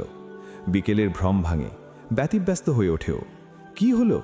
বুকে হাত চেপে রোদ্দুর শুধালো, ব্যথা করছে। কোথায়? এইখানে বলে ওর একটা হাত টেনে চেপে ধরল বুকের ঠিক মাঝখানটায়, যেখানে হৃৎপিণ্ড ভালোবাসার ছন্দ তোলে নিয়মিত। বিকেল ভ্রু কুঁচকে অস্থির ভয়ার্ত চোখ মেলে বোঝার চেষ্টা করতেই তাকে অবাক করে দিয়ে গাঢ় স্বরে গেয়ে ওঠে পাগল ছেলেটা, বুকের মাঝে চিনচিন করে, জানো নাকি এমন পুড়ে, এভাবে দূরে থেকো না। বিকেল থতমত খায়, ড্যাবড্যাবে চোখ জোড়ায় নেমে আসে পূর্ণ বিস্ময়। পরমুহূর্তেই গ্রাস করে এক মুঠো লজ্জা রাঙা আভা। হাত সরিয়ে নিতে চাইলে পারে না, বুঝে যায় সবটাই ভান, তবে অসস্ম ছিলে। রোদ্দুর সব কটি দাঁত বের করে হেসে গেয়ে ওঠে পরের লাইনগুলি, তোমার মাঝে ডুবে ভাসি, নিজের থেকে আরও বেশি, ভালোবাসি কেন বুঝো না। তাজ্জব চোখে তাকিয়ে রয় বিকেল, জবাব নেই ঠোঁটে। ভালোবাসা এত সুন্দর, এত রঙে রাঙায় জীবনটাকে। অবিশ্বাস্য এবং অজানা ছিল। ভাগ্যিস প্রেম এসেছিল ওর জীবনেও। বসন্তের ঘ্রাণে মম করেছিল হৃদয় আঙিনা। জানালা খুলে সাদরে গ্রহণ করেছিল ও মুঠো ভরা ভালোবাসা। আলো আশা, একগুচ্ছ নিরাশা, কাছের আসা সন্ধিক্ষণ, অল্প স্বল্প মিলন, যদিও শেষটায় লেখা ছিল সেই প্রেমেরই নির্বাসন। পরবর্তী পর্ব। আপনার বয়সটা কত ছিল তখন? ফিচলে স্বরের ছেলেটা বড়ই অস্থির, একটার পর একটা প্রশ্ন করেই যাচ্ছে। ভাবনার গতিপথ থামাতে বাধ্য হলো শেষে। হারিয়ে গিয়েছিল সোনালি অতীতে, যেখানে রোদ্দুর নামের এক ছটাক আলো ছিল তার জীবনে। রক্ত যেমন মিশে থাকে শরীরের প্রতিটি রন্ধ্রে রন্ধ্রে, সেভাবেই নেশা হয়ে উঠেছিল এক সময়। তারপর গল্পটা করুণের থেকেও করুণ। বলুন না মিস বি, আবারও জিজ্ঞেস করে ছেলেটা। বিকেল মৃদু শ্বাস ফেলে, মেয়েদের বয়স জানতে নেই বলে উঠে পড়ল চেয়ার থেকে। এবছর স্নোফলটা পূর্বের সব রেকর্ড ভাঙবে বলেই মনে হয়। ফায়ারপ্লেসের আগুন কমে আসছে, আরও কিছু লাকড়ি দিতে হয়। সেটার বন্দোবস্ত করতেই বিকেল ব্যস্ত হয়ে পড়ল। ওখান থেকেই শুধালো, আর একটা কথা বারবার ভুলে যাচ্ছ তুমি, মিস বি নয়, মিসেস বি। হালকা সবুজ রঙা চোচের উস্কো খুস্কো লালচে চুলের ছেলেটার দিকে তাকিয়ে শক্ত গলায় বলে ওঠে পুনরায়, মিসেস বি, গট ইট। ছেলেটা হাসল জবাবে। বিকেল মৃদু শ্বাস ফেলে নিজের কাজে মন দেয়, হিসেব কষে। কতদিন দেখা হয় না সেই মানুষটিকে, যাকে একদণ্ড না দেখতে পেলে হৃদজমিনে তোলপাড় শুরু হতো একদিন। বিকেল চোখ বুজে বিড়বিড় করে আওড়ে, 8 বছর 7 মাস 17 দিন প্রিয়তম। পরদিন সকাল, তুষারধবল আলোয় ঘর ভরে গেছে বিকেলের। জানালার ওপাশে আকাশ থেকে ঝরে পড়ছে পেঁজা তুলোর মতো মিহি তুষারকণা। ঘড়ির কাঁটা 8টার ঘরে স্থির। শরীরের ওপর এক অদ্ভুত আলস্য আর ভারী ভাব। গতরাতের স্মৃতির দহন নাকি হাড় কাঁপানো এই শৈত্যপ্রবাহ ঠিক বুঝে ওঠা দেয়। ভারী উলের কোট আর ধূসর মাফলার গলায় জড়িয়ে লিভিং রুমে এসে দাঁড়াল বিকেল। সোফায় অগোছালো পড়ে আছে জুলিয়ান। লালচে অবিন্যস্ত চুলগুলো কপাল ছুঁয়ে আছে ওর। ঠোঁটের কোণে সেই পরিচিত ফিচেল হাসির রেশ। দেখে মনে হয় ঘুমের ঘোরেও কোনো দুষ্টুমিতে মগ্ন ছেলেটা।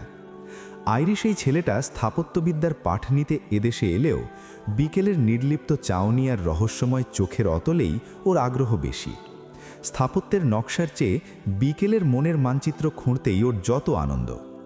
বিকেল নিঃশব্দে কফি মেকারটা অন করল। জুলিয়ানের এই গায়ে পড়া উপস্থিতি এখন ওর কাছে এক ধরনের অস্বস্তিকর অভ্যাসে পরিণত হয়েছে।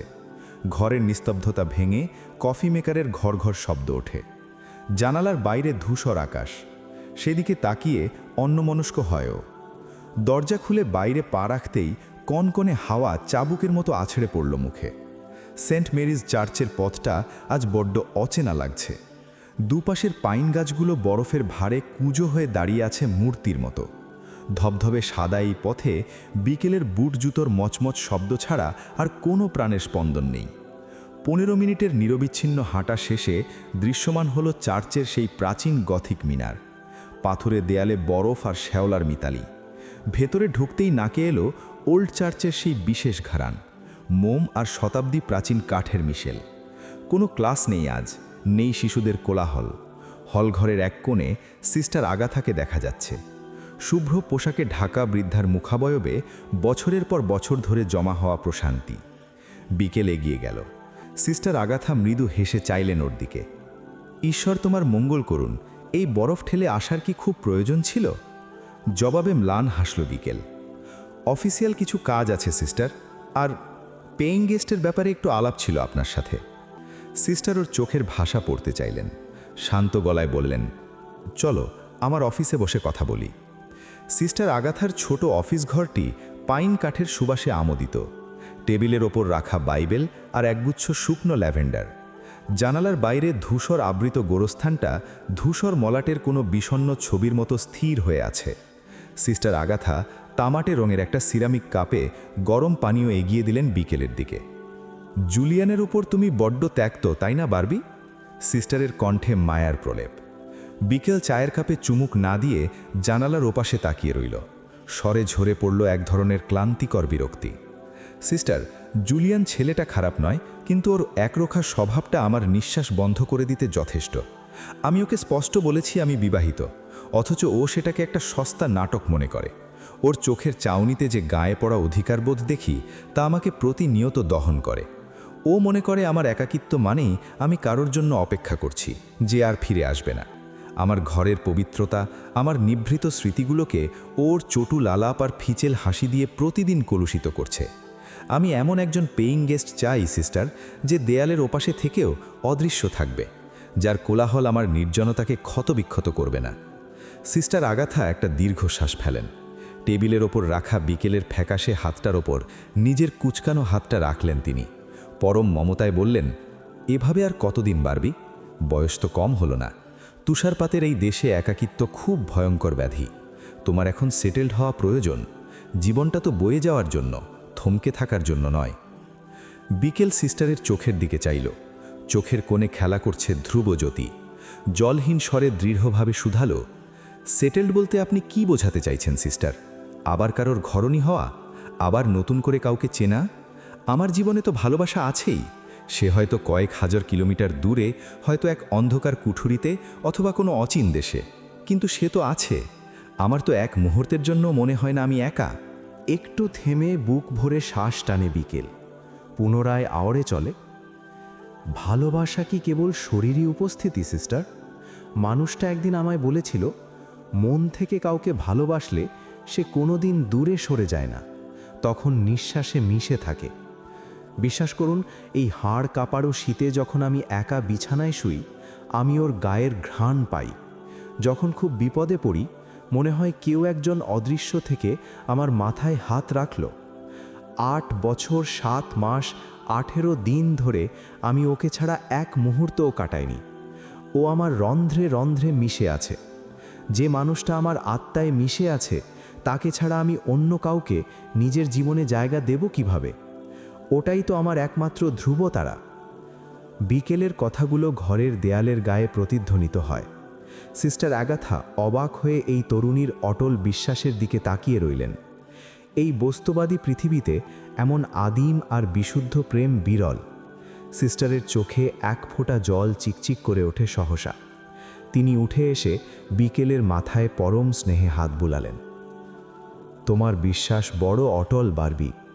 এমন ভালোবাসা মানুষ আজীবন খুঁজেও পায় না, যা তুমি বয়ে বেড়াচ্ছ। আমি তোমার জন্য প্রার্থনা করব।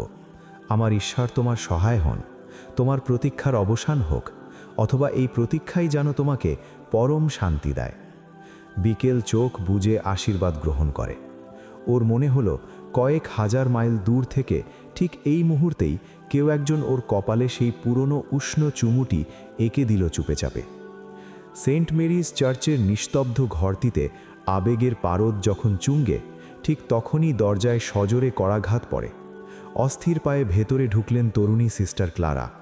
হাঁপাচ্ছেন তিনি, চোখে মুখে তার তীব্র আতঙ্কের ছাপ। সিস্টার আগাথা, জলদি আসুন, চার্চের সামনের পাইন বনে সর্বনাশ হয়ে গেছে। কথাটা শেষ হতে না হতেই সিস্টার আগাথা আর বিকেল দুজনেই প্রায় দৌড়ে বাইরে বেরিয়ে পড়ে। কনকনে ঠান্ডার ঝাপটা উপেক্ষা করে তারা যখন পাইন বনের ছায়ায় পৌঁছে, বিকেলের হৃৎপিণ্ড এক মুহূর্তের জন্য থমকে গেল যেন। সাদা তুষারের উপর পড়ে আছে ছোট্ট একটা প্রাণ। ঈষৎ শ্যামবর্ণের একটি শিশু, বয়স বড়জোর 4 কি 5। এই হাড় কাঁপানো তুষারপাতের মধ্যে তার গায়ে শুধু একটা জীর্ণ পাতলা সোয়েটার।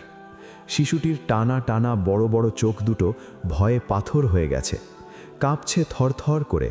ঠোঁট দুটো নীল হয়ে আসায় কোনো শব্দ বেরোচ্ছে না গলা দিয়ে। কে বা কারা এই নিষ্ঠুর পৃথিবীর বুকে এমন দেব শিশুকে মৃত্যুর মুখে ফেলে রেখে গেছে, তার উত্তর কেবল ওই ধূসর আকাশটাই জানে। বিকেল আর এক মুহূর্ত দেরি করল না। নিজের গায়ের দামি উলের কোটটা খুলে পরম মমতায় জড়িয়ে নিল বাচ্চাটিকে। উষ্ণ বুকের কাছে চেপে ধরতেই বাচ্চাটা বিড়বিড় করে এক অবদ্ধ শব্দ করল। বিকেলের 2 চোখ ভেঙে জল নেমে আসে সঙ্গে সঙ্গে। হৃদয় বাড়ি সিক্ত হয় হঠাৎ করেই। সিস্টার আগাথা বাচ্চাটিকে ভেতরে নিয়ে যাওয়ার নির্দেশ দিলেন। বিকেল হঠাৎই তার হাতটা শক্ত করে ধরল। কম্পিত কণ্ঠে শুধল, সিস্টার, আপনি সব সময় বলতেন না আমায় কিছু একটা উপহার দিতে চান। আজ যদি আমি নিজের জন্য কিছু চেয়ে নিই, আপনি কি খুব রাগ করবেন? সিস্টার আগাথা অবাক হয়ে বিকেলের অশ্রুসিক্ত মুখের দিকে তাকিয়ে রইলেন। তিনি নিঃশব্দে মাথা নাড়লেন। না, তিনি রাগ করবেন না। বিকেল বাচ্চাটির কপালে নিজের মুখটা ঠেকিয়ে ধীর স্বরে বলল, আমি এই শিশুটির দায়িত্ব নিতে চাই সিস্টার। ওর ভরণ পোষণ, ওর ভবিষ্যৎ সব। ও আজ থেকে আমার পরিচয়ে বড় হবে। ও আমার একাকিত্বের ঘরে এক পশলা প্রাণ হয়ে থাকবে। সিস্টার আগাথা যেন নিজের কানকে বিশ্বাস করতে পারলেন না। এক মুহূর্ত আগেও যে মেয়েটি এক অদৃশ্য মানুষের অপেক্ষায় নিজেকে গুটিয়ে রেখেছিল, সে আজ এক অচেনা শিশুর মা হওয়ার দায় নিতে চাইছে। সিস্টার বিস্ময়ে ভরা কণ্ঠে শুধলেন, তুমি কি নিশ্চিত, বারবি? এটা কিন্তু অনেক বড় এক জীবনযুদ্ধ। বিকেল বাচ্চাটির গাল ছুঁয়ে ম্লান হাসল। আমি প্রস্তুত সিস্টার। আমি ওর নাম রাখব শ্যামাঙ্গিনী, সংক্ষেপে ডাকব শ্যামা।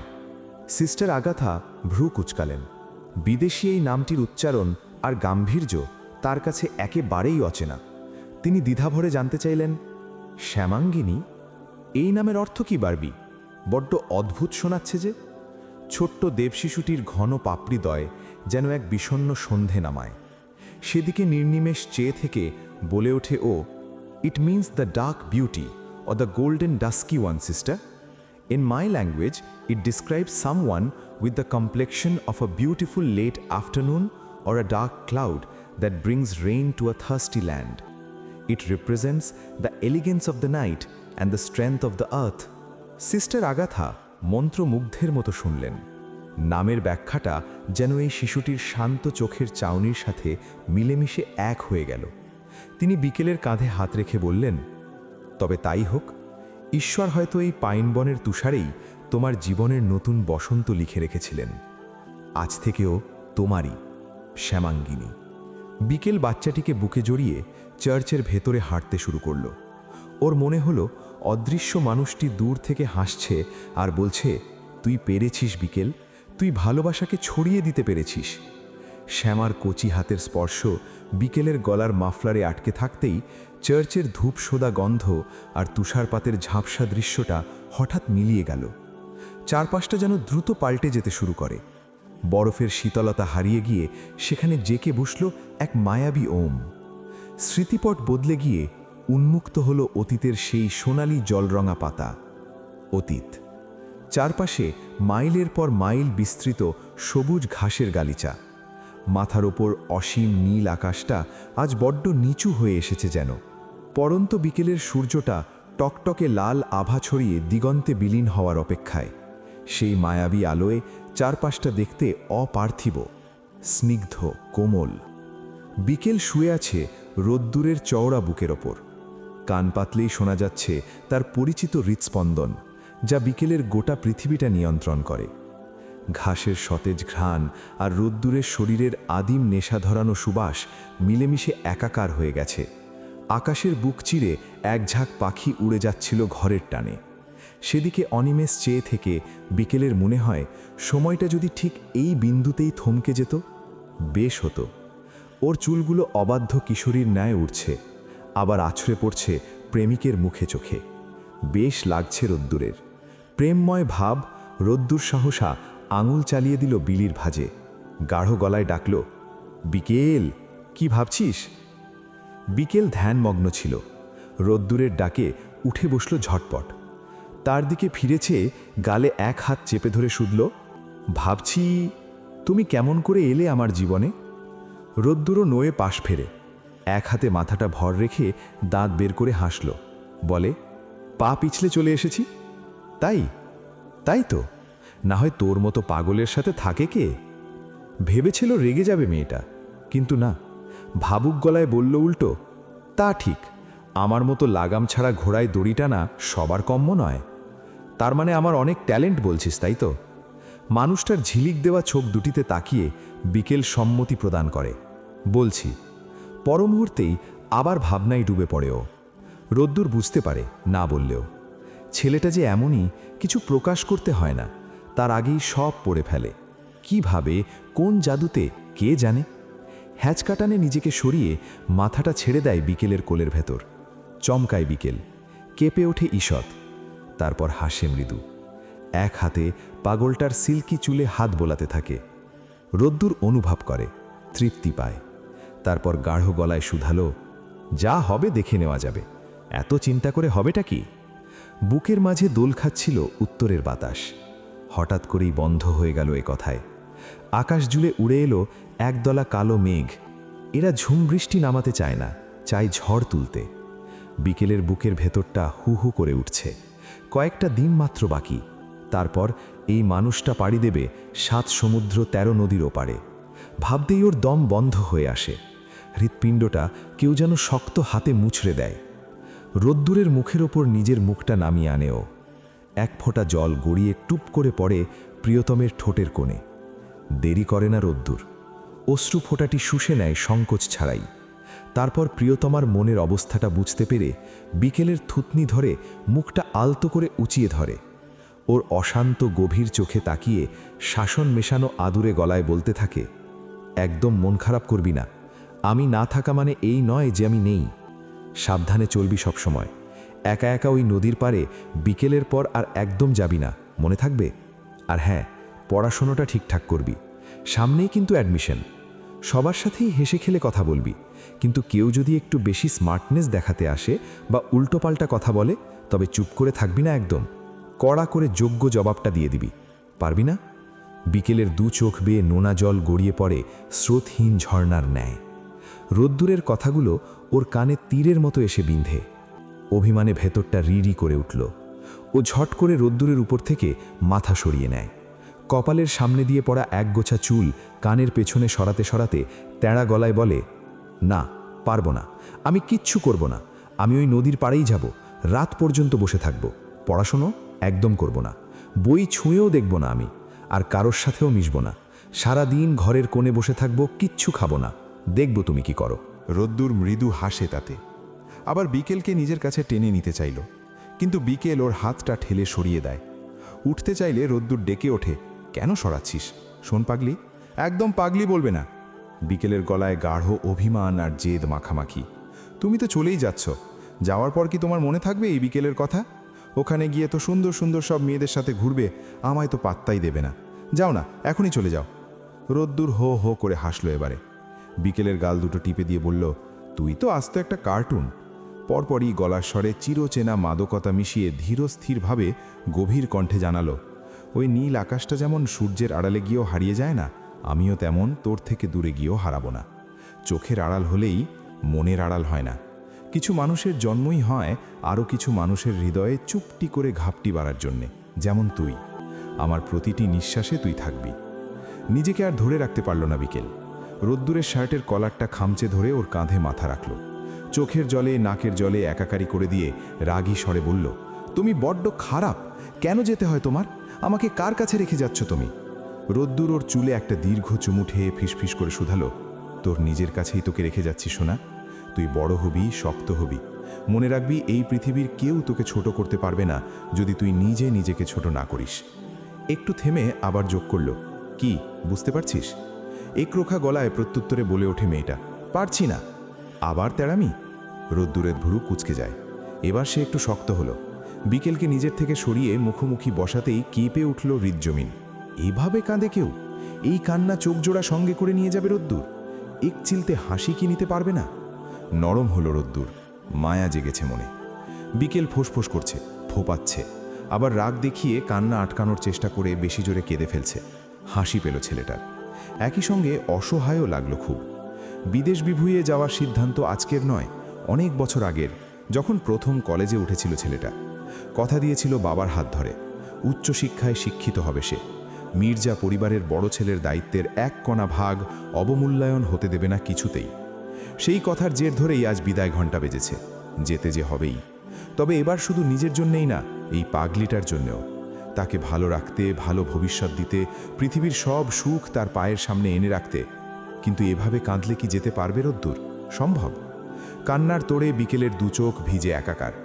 রোদ্দুর পরম মমতায় দুহাত বাড়িয়ে যেই না বিকেলের চোখ জোড়া মুছিয়ে দিতে চায়, বিকেল অমনি হাত ঝামটা দিয়ে ওর হাত সরিয়ে দেয়। উষ্মা মেশানো গলায়ও বলে উঠল, লাগবে না, আমারটা আমিই মুছতে পারি। অভিমানী বিকেল নিজের ওড়নার খুঁট দিয়ে চোখ ডলতে লাগলো, কিন্তু হিতে বিপরীত হলো। চোখের কাজল লেপটে গিয়ে সারা মুখে ছড়িয়ে একাকার। সুন্দর মুখটা মুহূর্তেই এক বিচ্ছিরি জগা খিচুড়ি পাকিয়ে ফেলল। রোদ্দুর এতক্ষণ গম্ভীর থাকার চেষ্টা করছিল, কিন্তু বিকেলের এই দশা দেখে আর নিজেকে সামলাতে পারল না। ও সশব্দে হেসে ওঠে। বিকেল এক ভ্রু উঁচিয়ে সরু চোখে চাইল তাতে। কি হাসার কি হলো এখানে? খুব মজা পাচ্ছেন না? রোদ্দুর ঠোঁট কামড়ে হাসি চেপে এদিক ওদিক মাথা নাড়ল। কিছু না। আচ্ছা একটা কথা বলি, রাগ করবি না তো?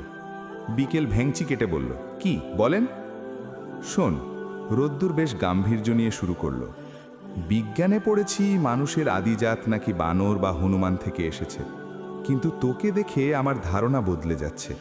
তোর পূর্বপুরুষরা বোধহয় পান্ডা গোত্রের ছিল। বিকেল আরাস থেকে পড়ে। আজব তো, কেন আমি পান্ডা হতে যাব কেন? রোদ্দুর কোনো কথা না বলে পকেট থেকে ফোন বের করে। ফ্রন্ট ক্যামেরাটা অন করে বিকেলের মুখের সামনে ধরল। বিকেল ফোনের স্ক্রিনে নিজের প্রতিচ্ছবি দেখেই আটকে উঠল। দুই চোখ আঙুল দিয়ে ডলে ডলে ও এমন সর্বনাশ করেছে যে চোখের চারপাশ জুড়ে কালো কালির গাঢ় বৃত্ত তৈরি হয়েছে। সাদা চামড়ার ওপর লেপটে যাওয়া কাজল দেখে সত্যিই ওকে একটা মিনি পান্ডার মতনই লাগছে। বিকেলের এবার কান্না আর রাগ একসাথে পেল। ও ঝট করে দুহাতে মুখ ঢেকে নেয়। অভিমানে গলা বুঝে আসা স্বরে ফুপিয়ে উঠে বলে, ফালতু, আপনি একটা আস্ত ফালতু মানুষ। এখন সব আমার দোষ, আমি ফালতু। মেকি অভিমান দেখিয়ে রোদ্দুর পকেট থেকে রুমাল বের করে আনলো। আচ্ছা বাবা, সরি, আমার পান্ডাটা বড্ড বেশি কিউট, তাই হাসছিলাম। হয়েছে, আয় এবার আমি ঠিক করে দিই। এলো না বিকেল, নাকি সরে গেল? তবে রোদ্দুরকে মুছতে দিল। গুছিয়ে নিতে দিল নিজেকে। সেই সাথে একদৃষ্টে ওর দিকে তাকিয়ে থেকে উপলব্ধি করল, এই মানুষটা কোনোদিন যদি হারিয়ে যায় তবে চলবে না, কিছুতেই না। হঠাৎ করেই বলে উঠল বিকেল, আমাদের বিয়ে হবে না? থমকালো ছেলেটা 1 সেকেন্ডের জন্যে, পরপর বলে উঠল দ্রুততার সঙ্গে, আলবাত হবে, এটা কেমন প্রশ্ন? সে জবাবের ধার দিয়েও হাঁটল না বিকেল। পুনরায় প্রশ্নবাণ ছুড়ে দেয় মেয়েটা, কবে হবে? আমি ফিরে আসি তারপর? না, তাহলে যদি বলি আজ, এক্ষুনি? অবাক হয় রোদ্দুর। 2 চোখ জুড়ে ছাপিয়ে বসে বিস্ময়তা। নিজের অনুভূতি প্রকাশ্যে বড্ড কাঁচা মেয়েটা কি সুন্দর নিজের অধিকার দাবি করতে চাইছে। কি হলো, জবাব দিন। যদি আমি এক্ষুনি আপনার নামের সঙ্গে আমার নামটা জুড়তে চাই, তবে কি করবেন আমি? একদণ্ড ভাবল রোদ্দুর, কিছু একটার হিসেব মেলালো ঝটপট করে। তারপর বলল, ঠোঁটের কোণে এক চিলতে নাই নাই হাসি ফুটিয়ে তুলে, করব না, বলবো। কি বলবেন? কবুল। ধক করে উঠল বিকেলের হৃদয়। ভাষাহীন হয়ে এবার চেয়ে রয় সে। ঠোঁটের হাসিটা আরেকটু টেনে বড় করে রোদ্দুর, উচ্চারণ করে, কবুল। দ্রিম দ্রিম করে হাতুড়ি দিয়ে পেটায় কেউ হৃদয় যন্ত্রটাকে। উত্তেজনায় অবশ লাগছে শরীর, রন্ধ্রে রন্ধ্রে ছুটে চলছে কিছু একটা। সেই মুহূর্তে ছেলেটা আরও একবার ঘোষণা করে, আওড়ায় সেই জাদুকরী শব্দটি, কবুল, মিসেস রোদ। লুটিয়ে পড়ে বিকেল, লাজুক লতার মতন। সামলে নেয় রোদ্দুর তাকে। চুলের পিঠে গাঢ় চুমু বসিয়ে দিয়ে শুধল, আমায় পরীক্ষা করিস না বিকেল, আমি প্রেমে পাগল এক যুবক। প্রেমিকাকে পেতে গোটা দুনিয়াটা হাতের মুঠোয় নিয়ে পিষ্ট করে ফেলতে পারি। আমার ভালোবাসার আকাশ যদি কখনো ভেঙে পড়ে, তবে সেই ধ্বংসস্তূপের নিচে এই পৃথিবীটাকেও আমি সমাধি দিয়ে দেব। রেহেনুমার ক্লান্ত হাতে ঘরের কাজগুলো আজ যেন শেষ হতেই চাইছে না। শরীরের দুর্বলতা ছাপিয়ে মনের ভেতর যখন একরাশ বিষণ্ণতা, ঠিক তখনই মিশি এসে খবরটা দিল, তোমায় বাবা ডাকছে। রেহেনুমা কিছুটা চমকে উঠলেন, অস্ফুট স্বরে বললেন, হঠাৎ? মিশি দায়সারাভাবে উত্তর দিল, তার আমি কি জানি, বলেই সে চলে গেল নিজের পথে। রেহেনুমা তড়িঘড়ি করে ভেজা হাত দুটো শাড়ির আঁচলে মুছে নিলেন। আজ কতগুলো দিন মানুষটার সঙ্গে ঠিকমতো কথা হয় না। উমেদ মির্জা এক পাহাড় অভিমান নিয়ে স্ত্রীর সঙ্গে নীরবতার দেয়াল তুলে রেখেছেন। অপরাধ একটাই, ছেলের বিদেশ যাওয়ার ব্যাপারে অভাগী মায়ের মন বারবার বাধা হয়ে দাঁড়িয়েছিল। ব্যাস। তিনি কম্পিত পায়ে উমেদ মির্জার ঘরের সামনে এসে দাঁড়ালেন। দরজাটা সামান্য ভেজানো। একবার ভাবলেন সরাসরি ঢুকে পড়বেন, কিন্তু পরক্ষণেই দ্বিধা ঝেড়ে ফেলে দুবার মৃদু টোকা দিলেন। ওপাশ থেকে চিরচেনা গম্ভীর কণ্ঠ ভেসে এলো, এসো। ভেতরে প্রবেশের আগে রেহেনুমা নিজের ধুকপুক করতে থাকা হৃদযন্ত্রটাকে যেন জোর করে সামলে নিলেন। দরজা ঠেলে পা রাখতেই আমতা আমতা করে শুধালেন, ডাকছিলে? কিন্তু ভেতরে যা দেখলেন তার জন্য তিনি একেবারেই প্রস্তুত ছিলেন না। মুহূর্তেই বিস্ময়ে নির্বাক হয়ে গেলেন তিনি। উমিদ মির্জা বিছানার ওপর সারি সারি টাকার বান্ডিল সাজিয়ে রেখেছেন।